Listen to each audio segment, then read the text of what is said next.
Right, so one of you guys asked for an update regarding the iPad mini 7, and while Quo now tells us we should see a 2024 release, so let's delve into it. So previously Quo told us there was a chance we could see the iPad mini 7 launch around late 2023, so maybe at the September event, alongside the iPhone releases like the iPad mini 6. However, Quo now tells us that's not going to be the case.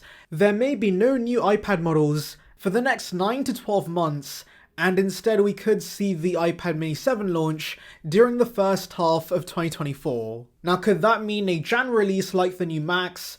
Well, I don't think so, because Quo specifically tells us mass production's going to begin in the first half of 2024, so that's more likely to be, of course, a March release. So that is a long time away, which does kind of suck, but then again, this won't be a massive refresh. Quo has told us it's basically going to be a spec refresh with a new chip, and that's about it. Now, there has been some sketchy rumors we could see promotion with this, but that's unlikely in my opinion, because yes, I know jelly scrolling was an issue with the iPad mini 6 when it launched, but most consumers clearly do not care about this because the iPad mini 6 was still a big seller, so general consumers don't need promotion. And also remember, the iPad Air has no promotion, so why would the mini get it? If the larger, more expensive Air does not have it, that would not make sense. So yeah, this will be a simple spec refresh. And so yeah, for those waiting for the next iPad mini, maybe it's just better you get the iPad mini 6, especially when there's now discounts. I believe it's often found for $400 in the US, and I've seen good deals here in the UK as well, so yes, if you don't need the new processor, get the iPad mini 6 instead. It's still a very good iPad. And for those wondering about support for the iPad mini 6, remember this has the A15 chip, and you should not have to worry about support because the latest iPhone 14 has the same chip the iPad mini has, and also remember iPads in general get years of support. And so yeah guys, buy the iPad mini 6. But if you're not in a rush and you're praying the next iPad mini does bring some big upgrades, then yes, by all means wait. Rumors can always be false, so there is a very small chance we could see bigger changes. Anyways, let's delve into your questions. So H. Gomez says, there's no need for an M series chip in the mini. Not only do I find it a bit small for heavy usage for long periods of time, but I also think it would not use all of its power. I think the A17 with the 5-core GPU or a new GPU that can support ray tracing coming in the near future will be more than good enough, as the iPad mini does not heat up with games like COD Mobile using medium graphics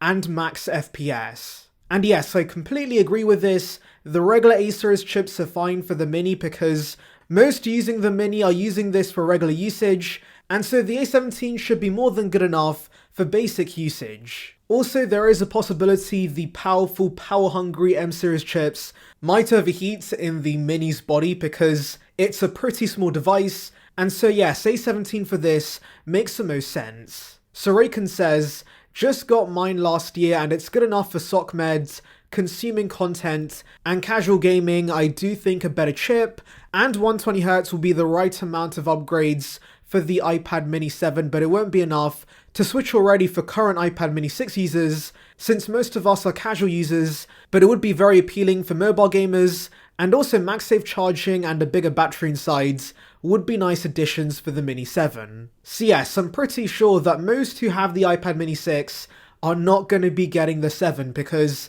it's going to be a simple spec refresh, and like you say, most iPad mini 6 users are casual users, and the A15 is already powerful enough. And yes, I do agree that really gamers are the only market who could consider waiting for the iPad mini 7, otherwise get the iPad mini 6, there are various discounts, and it'll be a much better deal than the iPad mini 7 at launch. Now unfortunately, I don't see 120Hz coming to the iPad mini 7 because we don't have it on the Air yet, and only once the Air gets it does the mini follow suit.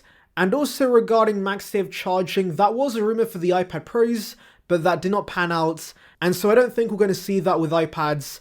However, a bigger battery would be nice. So Gaz4151 says, I want an iPad mini Pro with an M chip, OLED display, a max of 2 terabytes of storage, and at least 2 Thunderbolt ports. This would be my ultimate all-in-one computing device with the ability to hook it up to a Thunderbolt display when I want to get some serious work done. Now, I'll be honest guys, I don't think we need that, and I think the market for an iPad like that is pretty niche because while I do understand that you're going to use an external display to do some work, most don't do that. They do it directly on the iPads, and the iPad mini is just way too small of a device. For any pro workflow, this really is suited for basic tablet use, and so the current iPad mini formula is perfect. We don't need a mini Pro. So at 1CTF regarding 120Hz on the iPad mini says, even though 120Hz on the iPad mini would be amazing, I don't think Apple's going to make a whole new one with 120Hz this year. I think if they're considering it, it would be with the next generation model. I would love it though if they made 120Hz work on the iPad mini 6. So yes, I do agree with this for the most part. I think it would be nice if the iPad mini 6 had 120Hz.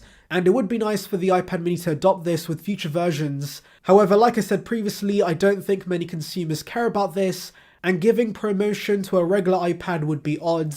And so yes, the chances of 120Hz are super low right now. However, like I've been discussing with the regular iPhone models, it would be nice if Apple created a mid-tier option called AirMotion that of course provides 90Hz to all the mid-tier Apple products, so the regular iPads and the regular iPhones could gain this upgrade.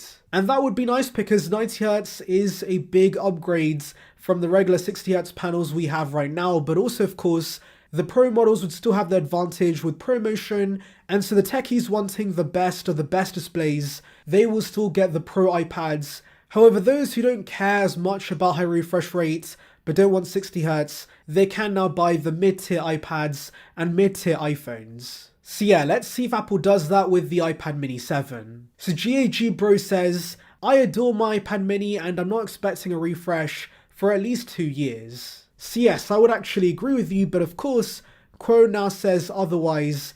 And I honestly thought Apple was not going to be touching the iPad mini for 3 to 4 years, but considering the sales units for this have been pretty solid, Apple now has an incentive to give this semi-regular updates. And actually, I just realized the new base iPad has the A14 chip, and so the 2023 version of the base iPads should be gaining the A15 chip, and it would be pretty odd if the more expensive iPad mini did not have a much better chip, and so I think that's another reason why we're seeing this refresh. Anyways, that's about it guys, but tell me your thoughts regarding this in the comments. Anyways, thank you for watching guys, make sure to like and subscribe for the latest Apple news and rumours, and on that note, I'll see you guys in the next one.